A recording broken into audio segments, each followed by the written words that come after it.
ரகசியமாக புதைத்திருக்கிறான், மறைத்திருக்கிறான். சில ரகசியங்கள் மறைக்கப்பட்டுருவது நமக்கே நன்மைதான். எல்லா விஷயத்தையும் எல்லாத்துக்கும் தெளிவாக சொல்வதனால் சில விபரீதங்கள் இருக்கிறது. உதாரணமாக நாம் எப்போ மௌத்தாகவும் நமக்கு தெரியாது. அது தெரிஞ்சுன்னு வைங்க, ஒவ்வொரு நிமிஷமும் இறந்துக்கிட்டே இருப்போம். இப்போ ஒரு மனிதன் எப்போ இறக்குறாங்கிற தகவல் தெரியாத வரைக்கும் அந்த மௌத்து வர அடுத்த நிமிஷம் வரைக்கும் சந்தோஷமாக தான் இருக்கிறான், அவன் நிம்மதியாக இருக்கிறான். அப்போ ஒரு மனிதன் தான் எப்போ இறக்குறாங்கிற விஷயத்தை தெரியணும்னு அவசியம் இல்லை. தெரிஞ்சால் அவனுக்கு 2025 நம்ம இறக்க போகிறோம், இன்னும் 10 வருஷம் தான் இருக்குது அப்படின்னு ஒவ்வொரு நிமிஷமும் இறந்துக்கிட்டே இருப்பான். அப்போ சில விஷயத்தை மறைக்கப்பட்டது நமக்கு நன்மை தான்.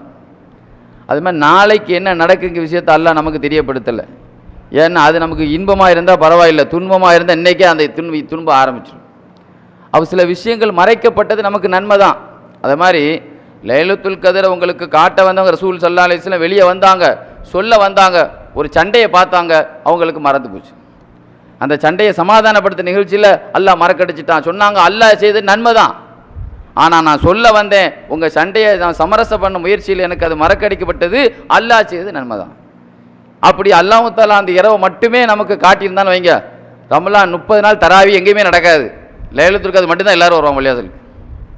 நமக்கு ஒரே நாள்லேயே நம்ம போனஸ் நன்மை இருக்கும்போது 29 நாள் எதுக்கு பள்ளியாசலுக்கு, நமக்கு என்ன வேலைன்னு சொல்லி மக்கள் வரமாட்டான். அதனால தான் அல்லாஹ் என்ன செய்தான், இந்த சமுதாயம் 30 நாளும் பள்ளியாசலில் தராவி தொழணும் என்பதற்காகவே அல்லாஹ் அதை என்ன செய்யிட்டான், 10 நாள் இத்திகாஃப் இருக்கும்போதற்காக அல்லாஹ் மறைச்சிட்டான். அப்போ நமக்கு நன்மைக்கு தான் கண்ணியத்திற்குரியவர்களே. ஆனால் 27 என்பதை நம்ம வாதம் பண்ண முடியாது, 29 வாதம் பண்ண முடியாது. ரசூலுல்லாஹ்வுக்கு ஒரு வருஷம் 23 பிறையிலே லைலத்துல் கத்ர் வந்துச்சு. ரசூலுல்லாஹ்வுக்கு ஒரு வருஷம் 23லையும் லைலத்துல் கத்ர் வந்துச்சு. அது மாதிரி ரசூல் ஸல்லல்லாஹு அலைஹி வஸல்லத்துக்கு 27லையும் ஒரு வருஷம் லைலத்துல் கத்ர் வந்துச்சு. அதனால் ஒற்றைப்படை எதுவாகவும் இருக்கலாம். அல்லாஹ் தஆலா அந்த இரவில் நாம் எல்லாம் அந்த இரவை அடையக்கூடிய பாக்கியத்தை உங்களுக்கு எனக்கு அல்லாஹ் தந்தருள் புரிவானாக. கண்ணியத்திற்குரியவர்களே, உலகத்தில் ஒரு மனிதனுக்கு 2 குணம் இருக்குது. ஒன்று என்னன்னா இயற்கை குணம், இன்னொன்று செயற்கை குணம். பிறவி குணம் சொல்லலாங்க, பிறவி குணம், பிறப்புலையே நமக்கு உண்டான குணம் பிறவி குணம். இன்னொன்று நமக்கு நல்லவர்களோடு பழகி, பிறவி குணம் இல்லை செயற்கை குணம், நல்ல நல்ல பயான்களை கேட்டு நல்ல ஆட்களோடு பழகி நல்ல பண்புகள் வர்றது.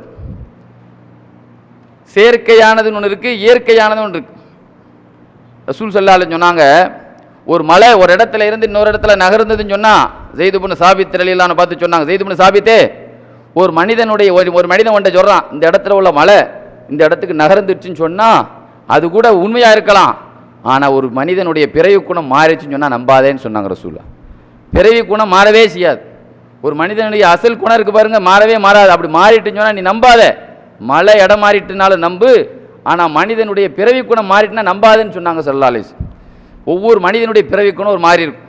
சில பேருடைய கஞ்சத்தனம் தான் பிறவி குணமாக இருக்கும், அவன் துட்டையே கொடுக்க மாட்டான்.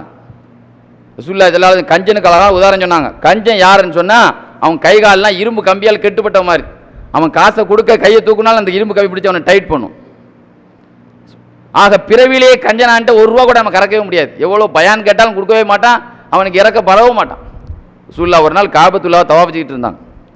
ஒரு ஆள் காபாவுடைய திரையை பிடிச்சி அழுகிறார். என்ன சொல்லி அழுகிறார் தெரியுமா?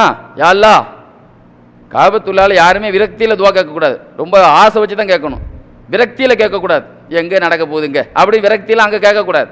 ஒரு ஆள் என்ன செய்தார், காபத்துல்லாஹ்ல விரக்தியில் நின்று கேட்குறாரு, யா அல்லாஹ் என் பாவத்தை மன்னிச்சிரு, ஆனால் நீ என்னை மன்னிப்பேன்னு எனக்கு கூட நம்பிக்கை வரல. எங்கே கேட்குறாரு?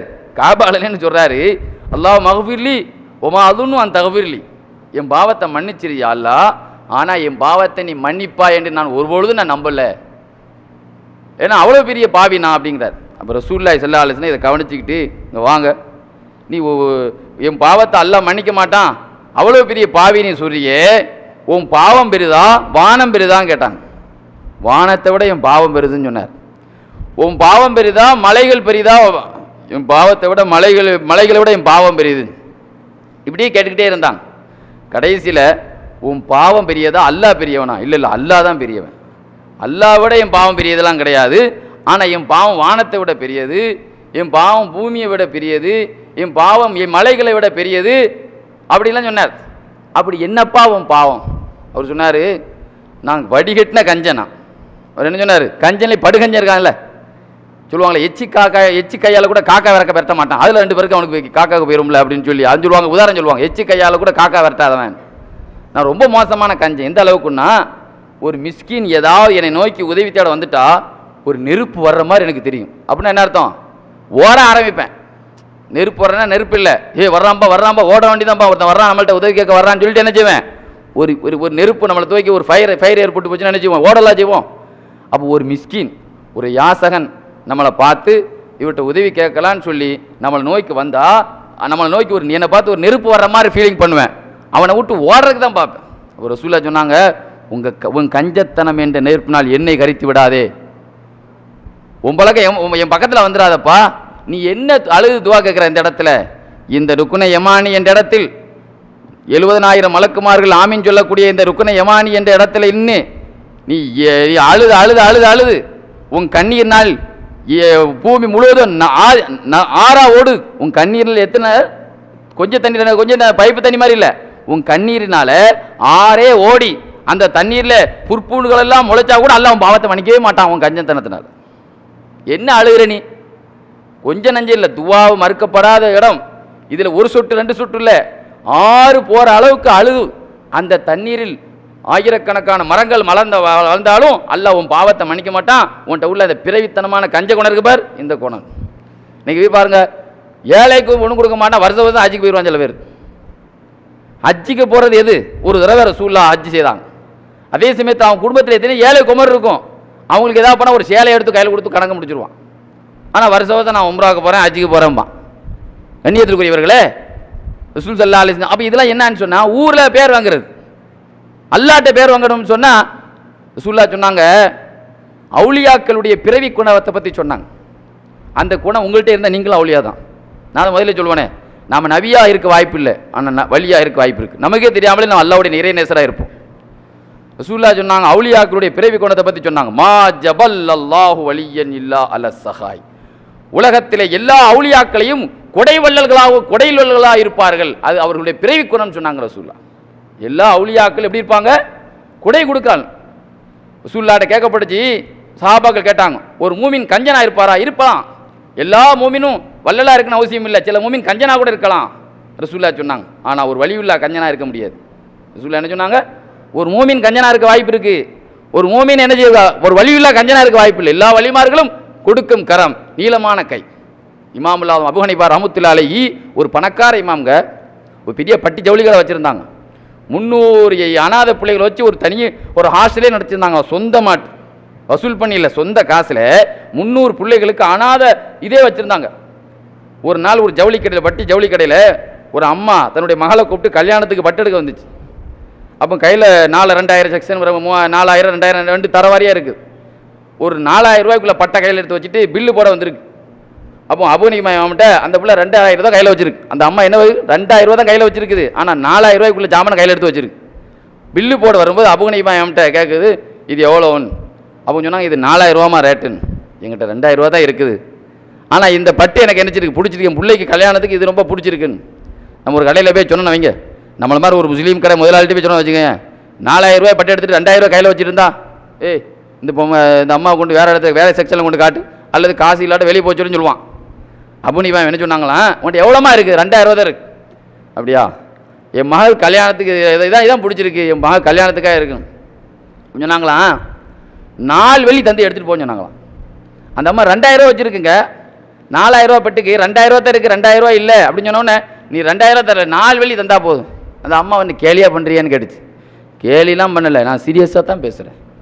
அதாவது இதோடு சேர்த்து ஜோடியாக இன்னொரு பட்டு எடுத்தேன், இதோடு சேர்ந்து இன்னொரு ஜோடியாக ஒரு பட்டு எடுத்தேன். அதுலேயே 2யும் சேர்ந்து எனக்கு அசல் கிடச்சி போச்சு.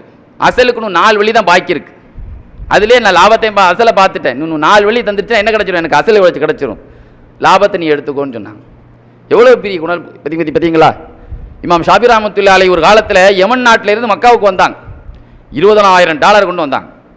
அமெரிக்காவுடைய யமனுடைய 20,000 வெளிநாட்டு காசை கொண்டு வந்துட்டு மக்காவினுடைய அவுட்டரில் ஒரு கூடாரம் அடித்து கீழே உட்காந்துருந்தாங்க. அந்த காலத்துலலாம் கேள்விப்பட்டிருப்பீங்க, இன்றைக்கில் விமான ஹஜ்ஜி, பிற்காலத்துலங்க கப்பல் வந்த பிறகு கப்பல் ஹஜ்ஜி. இமாமல் காலத்தில் கப்பல் இருந்துச்சா?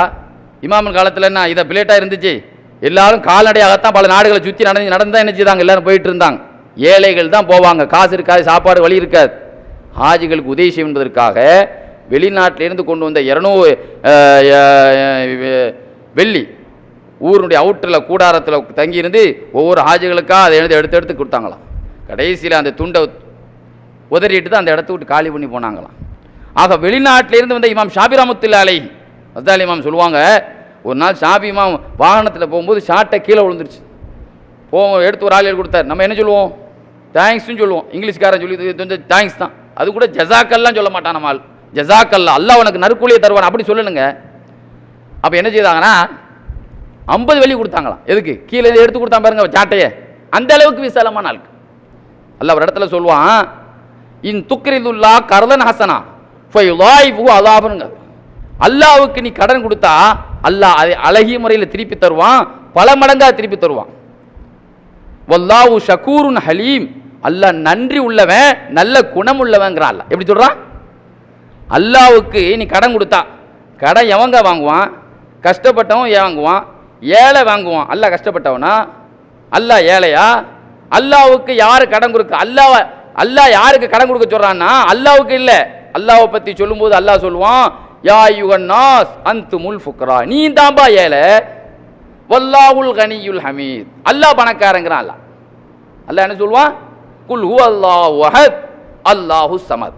அல்லாஹ் தேவையற்றவன், தேவை உள்ளவன் தான் கடன் வாங்குவான். அல்லாஹ் தேவையற்றவங்கிறான் அல்லாஹ். ஆனா அல்லாஹ் சொல்றான், யார் அல்லாஹ்வுக்கு கடன் கொடுப்பாரோ ஃபயுதாயிஃபுஹு, அல்லாஹ் அதை பல மடங்கு கொடுப்பான், அழகான முறையில் கொடுப்பான். அப்படின்னா என்ன தெரியுங்க, உலகத்தில் எத்தனையோ நன்மைகள் இருக்கு, அதுக்கெல்லாம் நன்மை கணக்கு தான். ஆனால் தர்மத்துக்கு கணக்கே இல்லைங்கிறான் அல்லாஹ். எத்தனையோ தொழுகை இருக்குது, நோன்பு இருக்குது, எத்தனையோ நல்ல நல்ல அமல்கள் இருக்குங்க. மஞ்சாபில் ஆசனத்தி ஃபலஹு அஷ்ரு அம்சாலிஹா, ஒரு நன்மையை செய்தால் 10, அதுக்கு 10 தான் கணக்கு போட்டிருக்கான். ஆனால் தர்மம் என்ற கணக்குக்கு ஒரு இடத்துல அல்லாஹ் 100 என்று உதாரணம் சொல்லுவான், இன்னொரு இடத்துல அல்லாஹ் கணக்கே இல்லைங்கிறான். சஹாபாக்கள் பாருங்க, நாமெல்லாம் அதை அனுபவிக்கல, சஹாபாக்கள் அதை அனுபவிச்சாங்க. ஒரு தர்மத்தை கொடுத்தா அதுக்கு 10, 1க்கு 100 அனுபவிச்சாங்க. அபு உமாமத்துல் பாஹிலி ரலியல்லாஹு அன்ஹு சஹாபாக்கள்லேயே ரொம்ப சீதேவியான ஆள். எந்த அளவுன்னு சொன்னால், அவங்க வீட்டு வாசலில் ஏதாவது மிஸ்கின் வந்துட்டா, அவங்க வீட்டில் எதுவும் இல்லைன்னா ஸ்டோர் ரூமுக்கு வருவாங்களாம். ஏதாவது மளிகை ஜாமானாவது எதாவது இருக்கான்னு பார்ப்பாங்களாம். ஒன்றும் இல்லையா, ஏதாவது மளிகை ஜாமானாவது எதாவது இருந்தால் கூட எடுத்து கையில் கொடுத்து விடுவாங்களாம். காசு பணம் எது இல்லாட்டாலும் வீட்டில் ஏதாவது ஸ்டோர் ரூமில் ஏதாவது பருப்பு அரிசி ஏதாவது கிடக்கதாங்க செய்யும், எதையாவது இல்லைன்னு சொல்லாமல் எதையாவது எடுத்து கொடுப்பாங்களாம். ஒரு நாள் ஒரு கட்டத்தில் ஒரு ஆள் வர்றார், ஒரு மிஸ்கின் வர்றார், வந்து கேட்குறார், வெறும் 3 வெள்ளி தான் இருக்குது. அன்னைக்கு வேறு அவங்க நோன்பு வச்சுருக்குறாங்க, அந்த நோன்புக்கு இஃப்தாருக்கு கூட அதுதான் கரெக்டாக இருக்கும். அந்த 3 வெள்ளியை எடுத்து அவருடைய அடிமைகிட்ட சொன்னாங்க, அவர்கிட்ட கொடுத்துருன்னு. அடிமைக்கு கோபம், நம்மள்கிட்டயே நோன்பு திறக்க அதை தவிர ஒன்றும் இல்லை, அதையும் தூக்கி கொடுக்க சொல்கிறாங்களேன்னு சொல்லி இவங்க சொல்லிட்டு லுகரத்தில் போயிட்டாங்க. போன பிறகு வீட்டை க்ளீன் பண்ணுறார். யார்? வீட்டில் உள்ள அந்த அடிமை இருக்கிறாருங்க, வீட்டை க்ளீன் பண்ணுறார். க்ளீன் பண்ணால் மெத்தையை தூக்குனா மெத்தைக்கு கீழே ஒரு 300 வெள்ளி இருக்குது. உடனே அவங்களுக்கு எஜமானன் மீது ஒரு கோபம், நம்மள்கிட்ட தெரியாமல் நம்மள்கிட்ட 3 வெள்ளி தான் இருக்குன்னு சொல்லிட்டாரு, ஆனால் மெத்தைக்கு அடியில் 300 வெள்ளி வேறு நம்மள்கிட்ட தெரியாமல் ஒரு கருப்பு பணம் மாதிரி மடக்கி வச்சுருக்காரு அப்படின்னு நினச்சி ஒரு கோபம். ஆனால் அதை காட்டிக்கிறாம நோம்பு திறக்க ஒன்றும் இல்லையே, இருந்த 3 வெள்ளியும் கொடுத்தாச்சு இல்லை, ஒரு ஆள்கிட்ட கடை வாங்கி நாஸ்டாலாம் ரெடி பண்ணி வச்சாங்க. நோம்பு திறக்கிற நேரத்தில் தான் உள்ளே வந்தாங்க அபு உமாமத்துல் பாஹில் சஹாபிங்க. அபு உமாமத்துல் பாஹில் ரலியல்லாஹு உள்ளே வரும்போது நாஸ்டா மணக்குது. என்ன ஒன்றுமே நல்ல நோம்பு திறக்கிற நேரத்தில் எல்லாத்துக்கும் சொல்ல சொன்னாங்களா, நோம்பாளிக்கு 2 சந்தோஷம். நோம்பு திறக்கிற நேரத்தில் எல்லாம் நாஸ்டா ஆகிடுச்சு, எல்லாம் ஐட்டம் ஜூஸ் எல்லாம் பார்த்தோம், நல்ல பகல் போல் நம்ம ரொம்ப ஹீட்டாக இருந்து நல்ல கூலாக போகிறோன்னு சந்தோஷம் வருவோம்ல. என்னது எப்படி வந்துச்சு, இல்லை நாஸ்டாலாம் வந்திருக்கு, எப்படி வந்துச்சு, இல்லை ஒரு ஆள்கிட்ட கடை வாங்கினேன் அப்படின்னு சொல்லி சொன்னாங்க. சரிங்க எஜமான் அவர்களே, எங்களுக்கு தெரியாமல் ஒரு பணத்தை வச்சுருக்கீங்களா? நான் எங்கப்பா வச்சுருக்கேன், பார்க்க மெத்தையை சுத்தம் பண்ணும்போது கீழே இருக்குது. அல்லா நான் அதுக்கு வைக்கலையே, அல்லாம சத்தியமாக எம்பனமே கிடையாது. கடைசியில் பார்த்தா விளங்கிட்டாங்க, காலையில் நம்ம கொடுத்த 3 வெள்ளியை தான் அல்லாஹ் 300 வெள்ளியை நமக்கு ரிட்டர்ன் ஆக்கியிருக்கிறான் நமக்கு மெத்தை கடியில். இமாம் யாஃபி ரஹ்மத்துல்லாஹி அலைஹி சொல்லுவாங்க, தன்னுடைய கிதாபில் 500 வலிமார்கள் வரலாறு எழுதுவாங்க, 500 நம்பர் போட்டு எழுதுவாங்க. அதில் ஒரு செய்தி எழுதுவாங்க, ஒரு மனிதர் ஒரு இறைநேசருடைய வரலாறு எழுதுவாங்க. ஒரு 3 முட்டையை கொடுத்து விட்டாங்களா, 3 முட்டை குட்டு விட்ட உடனே அன்னைக்கு சாயந்தரம் அவங்களுக்கு ஒரு ஆள் ஒரு பை நிறைய முட்டை கொடுத்து விடுறாரு. திறந்து பார்த்தா 30 முட்டை இருக்கு. அவங்க சொன்னாங்களாம், எண்ணிப்பார் 27 முட்டை தான் நல்ல முட்டை, 3 முட்டை உடஞ்சிருக்கு. சொன்னாங்களா, இல்லையே அல்லாஹ் கரெக்டாக தரணுமே. இல்லை, அந்த அம்மா சொல்லிச்சு, மனைவி நாம கொடுக்கும்போது ஒரு முட்டை உடஞ்சிருந்துச்சு, அதனால தான் அதில் எப்படி வந்திருக்கு நம்ம கொடுத்த முட்டை 3 முட்டை, ஒரு முட்டை உடஞ்சதுனால அதில் ஒரு 10 முட்டை உடஞ்சி வந்திருக்கு, 30 முட்டை நல்ல முட்டையாக வந்திருக்கு. அல்ல 3 முட்டைக்கு 30 முட்டையை உடனே கொடுத்தான். ஆஹா, கண்ணியத்திற்குரியவர்களே, தர்மத்தை 3 வகையாக பிரிப்பாங்க பெரியவர்கள். தானம், தயாலம், தியாகம். தமக்கு தேவை இருக்க மேல் மிச்சமானதை கொடுத்தா அதுக்கு பேர் தானம். தர்மம் தானம் சொல்லுவோம்லங்க, தர்மம் சொல்லலாம், தானம் சொல்லுவான். நமக்கு தேவை விட எக்ஸ்ட்ரா இருக்குன்னு வைங்க. இப்போ வசதி உள்ளவங்கெல்லாம் கொடுக்குறாங்கன்னா அவங்க கொடுக்கறதுனால அவங்களுக்கு குறையாது. அவங்களுக்கு அன்றைக்கி சாப்பாடு செலவுக்கு அவங்களுக்கு டைட் ஆகுமா? ஆகாது. டெய்லி ஒரு 100 வெள்ளி சம்பாதிட்டு 50 வெள்ளி சம்பாதிக்கக்கூடியவன் ஒரு கஷ்டப்பட்ட ஒருத்தனுக்கு 25 வெள்ளி கொடுத்தா அவனுக்கு நஷ்டமாகும். அவன் வாடகை கொடுக்கணும், சாப்பாடு கொடுக்கணும், கை நிறைய ஆயிரக்கணக்கான வெளியே வைக்கக்கூட ஒரு 50 வெள்ளி கொடுத்தா அவருக்கு நஷ்டமாகுமா? வராது. அப்புறம் ரசூலுல்லாஹ் சொன்னாங்க, அதாவது நமக்கு தேவை விட எக்ஸ்ட்ரா கொடுத்தா, எக்ஸ்ட்ரா இருக்கும்போது கொடுத்தா அதுக்கு பேர் தானம், தர்மம் பேர். அது பணக்காரர்கள் கொடுக்குற தர்மம். நமக்கு தேவை இருக்க, நமக்கு தேவை இருக்க, நாம கொஞ்சம் கஷ்டப்பட்டு விடுவோம் அப்படின்னு அடுத்தவங்களுக்காக கொடுத்தால் அதுக்கு பேர் தயாளம், தயாள குணம். அல்லாஹ் குர்ஆன் ஷரீஃபிலே சஹாபாக்கள், மதீனா அன்சாரி சஹாபாக்களை பற்றி சொல்லும்போது சொல்றான், அல்லாஹ் தயாளம் படைத்தவர்கள்ங்கிறான். சஹாபாக்கள்லேயே மதீனா சஹாபாக்களுக்கு அல்லாஹ் ஒரு பட்டம் கொடுக்குறான் பாருங்க, அன்சாரிகள். அன்சார் என்ன தெரியுமாங்க? அது மதீனாவாசிகளுக்கு அவங்க கொடுத்த டைட்டில் இல்லை, அல்லாஹ் கொடுக்குற டைட்டில் அன்சார், பேர் உதவியாளர்கள். அந்த அளவுக்கு, எந்த அளவுக்கு மதீனா அன்சாரி சஹாபாக்கள்கிட்ட விசாலம் சொன்னா, ஒரு நாள் உமர் ரலியல்லாஹு அன்ஹு ஒரு 4000 ரூபாய் கவரில் வச்சு மதீனாவுடைய சஹாபியான ஹஜ்ரத் அபூ உபைதத்து பின் ஜர்ராஹ் முஆது பின் ஜபல் ரலியல்லாஹு அன்ஹுக்கு 4000 வெள்ளி கொடுத்து விட்டாங்க. இதை கொடுத்து விட்டு அந்த அடிமையிட்ட சொன்னாங்க, வீட்டில் கொஞ்ச நேரம் நின்று வெயிட் பண்ணுங்க, நீங்கள் கொடுக்குற காசு அவர் என்ன பண்ணுறாருன்னு கொஞ்ச நேரம் வெயிட் பண்ணி பார்த்துட்டு வாங்க. முஆது பின் ஜபல் ரலியல்லாஹு அன்ஹு உமர் ரலியல்லாஹு அன்ஹு கொடுத்த அரசாங்க கவர் போகுது, 4000 ரூபாய் வெள்ளி வாங்கிட்டு சொன்னாங்க தன்னுடைய மனைவிட்ட, இந்த வீட்டுக்கு இந்த வீட்டுக்கு இந்த வீட்டுக்கு இந்தந்த வீடுகளுக்கு இவ்வளோ இவ்வளோ பிரித்து கொடுத்துருங்க. ஒரு வீட்டை லிஸ்ட்டு கொடுத்தாங்க. அந்த காசை அவங்க வாங்கவே இல்லை, அவங்க வாங்கிட்டு அவங்க ஒரு லிஸ்ட்டு கொடுக்குறாங்க. யார்கிட்ட? தன்னுடைய அடிமையிட்ட, இந்த வீட்டுக்கு இந்த வீட்டுக்கு இந்த வீட்டுக்கு கொடுத்துருங்க. இது அப்படியே வந்து எஜமான் வந்து சொல்கிறார் உமர் இல்லான்ட்டு, நான் போனேன் 4000 ரூபா கவரில் வாங்கினேன், அது வாங்கி ஒரு பெட்டிக்குள்ளெல்லாம் வைக்கல, அங்கேனே நீ என்ன செய்கிறாரு, அவர் லிஸ்ட்டு கொடுக்குறாரு, இன்னென்ன வீடுகளுக்கு கொடுங்க, இன்னென்ன வீடுகளுக்கு கொடுங்க, இன்னென்ன வீடுகளுக்கு கொடுங்க. இன்னொரு கவர் எடுத்தாங்க, அதில் ஒரு 4000 ரூபா வச்சாங்க. அபூ உபைதத்து பின் ஜர்ராஹ் ரலியல்லாஹு அன்ஹு கொண்டு கொடுங்க, அவர் வீட்டில் அவர் என்ன பண்ணுறான்னு வெயிட் பண்ணி பாருங்க. அதையும் கொண்டு கொடுக்க போனாங்க. அபூ உபைதர்லாம் என்ன செய்தாங்க, இவங்க வீடு வீடாக பிரிச்சாங்கல்ல, அவங்க ஆளாக பிரித்தாங்க. அந்த ஆள் இந்த ஆள் இந்த ஆள் இந்த ஆளுன்னு சொல்லி அவங்க என்ன செய்தாங்க, அவங்க ஒரு லிஸ்ட்டு போட்டு அங்கனே பிரித்து கொடுத்தாங்க. இதை கேட்டவன் உமர்லான்னு சொன்னாங்களாம், இவங்கெல்லாம் ஒன்றுக்குள் ஒன்றுப்பா, பாதும் மிம்பால். என்ன ஒற்றுமை பார்த்தீங்களா சஹாபாக்கள்கிட்ட? ஒரு ஆளுக்கு ஒரு ஆள் போட்டி போடுவாங்க. உமர்லான்னு சொல்லுவாங்க, ஒரு ஆளுக்கு ஆட்டுத்தலை கொடுக்க, சஹாபாக்கள்ல ஒரு ஆளுக்கு கஷ்டப்பட்ட வீட்டுக்கு ஆட்டுத்தலை போச்சு. அந்த வீட்டில் வாங்கின அவர் கஷ்டப்பட்டவர், அவர் நினைச்சாராம் இந்த சஹாபி என்னை விட அஃப்கரு, இது என்னை விட அவர் தேவை உள்ளவளாக இருக்கிறார், அந்த ஆட்டுத்தலை இன்னொரு ஆளு கொடுத்தாங்க. அந்த வீட்டில் அவராவது சமைச்சு சாப்பிட்டாரா? இல்லை, அவர் பார்த்தா நம்மளை விட இன்னொரு நம்ம கூட்டாளி ரொம்ப கஷ்டத்தில் இருக்கார் அப்படின்னு அந்த ஆட்டுத்தலை இன்னொரு இடத்துக்கு போகுது. ஆக யார் வீட்டுக்கு தலை போச்சு, அவர் கஷ்டத்தில் தான் இருந்தார், அவர் பார்த்தாரு நம்மளை விட இன்னொரு ஆள் கஷ்டப்படுறார், இந்த தலையை அவர் கொடுத்தா அவர் என்ன செய்வார், கறி வச்சு சாப்பிட்டு. கடைசியில் 7 வீட்டுக்கு அந்த தலை சுற்றி முதல்ல யாருக்கு வீட்டிலேருந்து போச்சு அவர் வீட்டுக்கே அந்த தலை வந்துருச்சான். சஹாபாக்கள் என்ன புத்தி பாருங்க, நாம் நல்லா இருக்கணும், விட நம் சார்ந்தவன் நல்லா இருக்கணும், நம்ம கூட்டாளி நல்லா இருக்கணும், நம்ம குடும்பம் நல்லா இருக்கணும். அல்ல எவ்வளோ பெரிய ஒரு விசாலமான எண்ணத்தை கொடுத்தா பார்த்தீங்களா? இன்னைக்கு பாருங்க, பணம் வந்தவன மனுஷனுடைய குணம் மாறுதுங்க. ஒரு காலத்தில் ஏழையாக இருந்தான், அப்போ பணக்காரன் அவன் கூட சொன்னான் நம்ம உதவி செய்ய மாட்டேக்கான், இவன் பணக்காரன் ஆனவன இவன் மாறிடுறான்.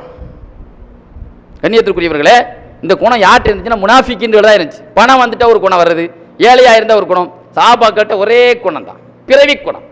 அலில்லான்னு சொல்லுவாங்க, ஒரு காலத்தில் நான் கஷ்டத்தில் கல்ல வயிற்றுல கட்டியிருந்தேன். யார் சொல்றா? அலில்லான்னு சொல்றாங்க. ஒரு காலத்தில் ஏழையாக இருந்தேன், அப்போ வயிற்றுல நான் எதை கட்டியிருந்தேன்? கல்ல கட்டியிருந்தேன். பிற்காலத்திலே கூஃபாவின் கவர்னராக, ஆட்சியாளராக, ஈராக்கினுடைய அதிபராக அல்லவா இருந்தாங்க. யார்? ஈராக்கினுடைய அதிபராக ஒரு காலத்தில் அலில்லான் இருந்தாங்கல்லாங்க. பிற்காலத்தில் அவர் சொல்றாங்க, ஒரு காலத்தில் நான் வயிற்றுல கல்ல கட்டியிருந்த வறுமையில இன்னைக்கு அல்லாஹ் ஒரு நாளைக்கு நான் கொடுக்கிற தர்மமே 40,000 தங்கம்.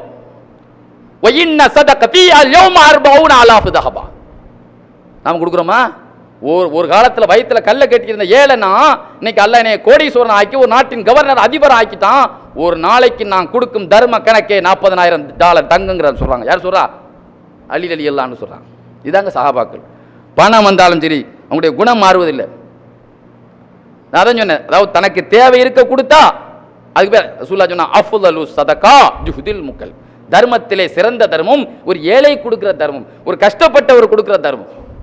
நம்ம கஷ்டத்தை அடக்கிட்டு ரசூலுல்லாஹ்வுடைய சபையில் யாராவது வந்தா ஒரு ஏழையா வந்தோம்னா என்ன செய்வோம், நம்மளை தேடி ஏழை வந்தால் ஒரு 5-10 கொடுப்போம். ரசூலுல்லாஹ்வுடைய உள்ள ஒரு பெரிய விசாலமான மனம் என்ன தெரியுமாங்க, ரசூலுல்லாஹ்ட்ட யாராவது வந்தா ஏழையா வந்தா லட்சாதிபதியான திரும்ப அனுப்பி வைப்பாங்க. அந்த ஆள் ஏழையா அனுப்ப மாட்டாங்க, ஒரு பெரிய கோடீஸ்வரனை அனுப்பி வைப்பாங்க. ரசூலுல்லாஹ்வுடைய மரபே அதான். ஒரு நாள் ரசூலுல்லாஹ்ட்ட ஒரு சஹாபி வந்தார். யார் ரசூலுல்லாஹ், நான் வறுமை என்னை விட்டு போகவே மாட்டேங்குது, நான் தோங்குற எந்த தொழில் லாஸ் ஆகுது, நஷ்டத்தில் தான் முடியுது, தரித்திரி என்னை விட்டும் போவே இல்லை, என்னை விட்டு வறுமை ஒழிக்க என்ன வழி சொல்லுங்க. ரசூலுல்லாஹ் சொன்னாங்க, ஒரே ஒரு விஷயம், நீ டெய்லி சுபுகு தொழுதுட்டு மலக்குமார்கள் தொழக்கூடிய ஒரு தஸ்பீகை நான் உனக்கு சொல்லித்தரேன், அதை நீ டெய்லி ஓதிவா, அல்லாஹ் உன் வாழ்க்கையில் பண மரத்தை என்ன செய்வான், காக்க உனக்கு பணத்தை கொட்ட வைப்பான் அல்லாஹ் உனக்கு. ஆனால் சுபுகு தொழுதுட்டு நீ என்ன செய்யணும், 100 தடவை சுப்ஹானல்லாஹி வ பிஹம்திஹி சுப்ஹானல்லாஹில் அலீம் அஸ்தக்ஃபிருல்லாஹ். ரொம்ப ஈஸி, வாயில் சொல்ல தெரியாட்டாலும் தமிழ்லையாவது எந்த மொழியிலையாவது எழுதி சொல்லிடலாம். சுப்ஹானல்லாஹி வ பிஹம்திஹி சுப்ஹானல்லாஹில் அலீம் அஸ்தக்ஃபிருல்லாஹ் அலீம். இது சுபு தொழுது 100 தடவை நீ மலக்குமாருடைய தஸ்பீஹை சொல்லு. இது சொல்லியிருந்தா உனக்கு இந்த மாதிரி தரித்திரம் வந்திருக்காதப்பா, இனிமேலாவது சொல்லுன்னாங்க. ரொம்ப நாள் கழிச்சு அந்த ஆள் வந்தார். எப்படி இருக்கேன்னு கேட்டாங்க. யார சொல்லலாம், என் வாழ்க்கையில் அல்லாஹ் எவ்வளோ பெரிய செல்வத்தை கொட்ட ஆரம்பிச்சிட்டேன் தெரியுமா, மதீனால எல்லாமே என்னுடைய ரியல் எஸ்டேட் தான், மதீனாவில் முழுவதும் பிளாட் முழுவதும் என்னுடைய கண்ட்ரோலில் தான் இருக்குது, நான் தான் ரியல் எஸ்டேட் மன்னனே நான் தான். சொல்லப்போனால் என் செல்வத்தை வைக்கவே மதீனால இடம் இல்லை, என் செல்வத்தை வைக்கவே மதீனால இடம் இல்லை, அவ்வளோ பரக்கத்தை அல்லாஹ் தந்துட்டான் அப்படின்னு சொன்னாங்க. கண்ணியத்திற்குரியவர்களே, தன்னுடைய சபையில் சாப்பாட்டுக்கு வழி இல்லாமல் சொன்னவர் என் சொத்தை வைக்கவே இந்த ஊரில் இடம் இல்லை என்று சொல்கிற அளவுக்கு கொடுத்த ஒரு பெரிய கொடை வள்ளல். ஒரு நாள் வெள்ளிக்கிழமை ஜும்மாவிலே முஆது ஜபல் ரலியல்லாஹு ஆலிமை காணவில்லை. அசர் தொழுகையிலே சந்திக்கிறார்கள். ஊரில் இருக்கும்போது ஜும்மாவில் ஏன் வரவில்லை என்று கேட்டாங்க. ஏன்னா ஊரில் இருக்கிறாளுக்கு ஜும்மா உண்டு, வெளியூரில் இருக்கிறவங்களுக்கு கிடையாது, பயணத்தில் ஒரு ஜும்மா கிடையாது. அப்படின்னு சொன்னாங்க, யார ரசூலல்லாஹ், நான் ஒரு ஆள்கிட்ட கடன் வாங்கியிருந்தேன், ஒரு யூதன்ட்ட யூஹினா இப்னு மாரியான்னு ஒரு யூதன்ட்ட கடன் வாங்கியிருந்தேன். ஜும்மாவுக்கு கிளம்பு நேரத்தில் வசூலுக்கு வந்துட்டான், கொடுக்கறதுக்கு கடன் இல்லை, காசு இல்லாதனால வாக்குவாதம் பண்ணி சண்டை போட்டதில் நேரம் ஆகிடுச்சு. நீங்களும் ஜும்மா கொத்துபா ஓதி தொழுவை நடத்தி முடிச்சிட்டிய, அதனால தான் ஜும்மாவுக்கு வரலை. உடனே ரசூலுல்லாஹ் சொன்னாங்க, இனிமேல் இந்த கடன் பிரச்சனைலாம் உனக்கு இருக்காது, இனிமேல் நீ லட்சாதிபதி தான். குர்ஆனில் ஒரு ஆயத்தை உனக்கு சொல்லித்தரேன், ஓது. குல் இல்லாஹும்ம மாலிக்கல் முல்கி தூத்தில் முல்க மன் தஷாவ் வ தன்ஸிஉல் முல்க மிம்மன் தஷாவ் வ துஇஸ்ஸு மன் தஷாவ் வ துதில்லு மன் தஷாவ் பியதிகில் கைர். கடைசியில் அந்த ஆயத்தில் அல்லாஹ் சொல்லுவான், வல்லாஹு யர்ஸுகு மன் யஷா பிகைரி ஹிசாப். அல்லாஹ் கணக்கில்லாம யாரன தள்ளி கொடுப்பாங்க. அந்த ஆயத்தை கடைசியில் சொல்லுவான் அல்லாஹ். இந்த ஆயத்தை ஓது. நீ போக வேண்டிய நாடு யமன் நாடு, அந்த யமன் நாட்டில் ஒரு மலை இருக்கு, அதுக்கு பேர் சபீர். அந்த மலை அளவுக்கு உனக்கு வெயிட் கடன் இருந்தால் கூட இந்த ஆயத்தை உனக்கு பொசிக்குப்பா, நீ ஓதுன்னு சொன்னான். ஆக ஒரு ஜும்மாவை இழந்தவர் என் வாழ்க்கையில் இனி அந்த பிரச்சனையே இருக்காதுன்னு சொன்னான். ஒரு நாள் அபூபக்கர் ரலியல்லாஹு சொன்னாங்க, யார ரசூலல்லாஹ், எனக்கு ஒரு சில்லற கடன் ஒன்று இருக்குது, அதுக்கு ஏதாவது வழி சொல்லுங்களேன். ரசூலுல்லாஹ் சொன்னாங்க, ஹஜ்ரத் ஈசா அலைஹிஸ்ஸலாத்து வஸ்ஸலாம் இந்த உலகத்தில் எந்த நபிமார்களுக்கும் சொல்லிக் கொடுக்காத ஒரு துவா, உலகத்தில் ஈசா அலைஹிஸ்ஸலாம் தன்னுடைய சீடர்களுக்கு மட்டுமே அதை யூஸ் பண்ணாங்க, அதை உங்களுக்கு சொல்லித்தரேன். அல்லாஹ் ஃபாரிஜில் ஹம்மி வ காஷிபுல் கம்மி முஜீப தாவத்தல் முல்தரீன் ரஹ்மான துன்யா வ ரஹீமிஹா அந்த தர்ஹம்னி ஃபர்ஹம்னி பிரஹமத்தின் துக்னின் பிஹா ரஹமத்தி மின் சிவாக். இது ஓதுமா, மதீனாவிலே உஹது மலை அளவுக்கு உனக்கு கடன் இருந்தாலும் அல்லாஹ் இல்லாம ஆக்கி போடுவான். இது அப்படியே அந்த பயானை கேட்டுட்டு தன்னுடைய மகா ஆயிஷா நாய் வீட்டுக்கு வந்தாங்க. ஆயிஷா நாயிட்டு சொன்னாங்க, ஏம்மா இந்த துவாவை குறிச்சிக்கமா, அல்லாஹ் ரசூலுல்லாஹ் எனக்கு காலை சொல்லி கொடுத்த துவாமான்னு சொன்ன உடனே ஆயிஷா நாய் சொல்றாங்க, இந்த துவா என் வாழ்க்கையிலே ஒரு பெரிய மாற்றத்தை ஏற்படுத்தியது. அது வரைக்கும் என்னுடைய சகோதரி அஸ்மாவட்ட ஒரு 7 வெள்ளி கடன் வாங்கிருது, அதை கூட கொடுக்க சிரமப்பட்டு கொண்டிருந்த இந்த நேரத்தில் எனக்கு இந்த துவா எங்கள் வாப்பா மூலமா ரசூலுல்லாஹ்வுடைய சபையில் உள்ள துவா எனக்கு காதுக்கு வர இதை நான் ஓத ஆரம்பித்தேன். கடைசியில் என்னுடைய வளர்ப்பு பிள்ளைக்கு 40 பவுன் தங்கம் செய்து போடுற அளவுக்கு அல்லாஹ் எனக்கு பரக்கத்தை கொடுத்தான் இந்த துவாவுக்கு பிறகு. இது எதுக்கு சொல்கிறேன்னு சொன்னால், ரசூலுல்லாஹ்வுடைய கொடைத்தன்மையில இப்படித்தான், ஒரு ஏழையா வந்த லட்சாதிபதி கோடீஸ்வரனாக திரும்ப அனுப்பி கொடுப்பாங்க துவாவுடைய பாக்கியத்தினால். கண்ணியத்துக்குரியவர்களே, அவுலியாக்களுடைய குணம் பிறவி குணம், இயற்கையிலே தர்மம் கொடுக்குற குணம். அபுல் ஹசன் அந்தாக்கி ரஹ்மத்துல்லாஹி வீட்டில் ஒரு நாள் ஒரு 30 பேர் விருந்தாளி, 33 பேர் விருந்தாளி வந்திருந்தாங்க, 30 பேர். அபுல் ஹசன் அந்தாக்கி இமாம் கசாலி இமாம் தன்னுடைய கிதாபில் எழுதுவாங்க, ஒரு 30க்கு மேற்பட்ட விருந்தாளி திடீர்னு வந்துட்டாங்க. வீட்டில் இருந்ததோ ஒரு 8 ரொட்டி தான், இருக்கிற ஆட்களும் 30க்கு மேற்பட்ட ஆள் இருக்கிறாங்க. உடனே என்ன செய்தாங்க, லைட்டை அணைச்சிட்டாங்க. அந்த சகனில் அந்த ரொட்டியை பிச்சு போட்டு என்ன செய்யிட்டாங்க, லைட்டை அணைச்சிட்டாங்க. சரி ஆளுக்கால் பார்த்து எடுத்துக்கிடுவாங்கன்ட்டு கொஞ்சம் தான் இருக்குது. திடீர்னு கொஞ்சம் நேரம் கழிச்சு சாப்பிட்டு முடிச்சிருப்பாங்கன்னு ஒரு டைம் கடந்த உடனே லைட்டை போட்டால் 8 ரொட்டி அப்படி இருக்குது.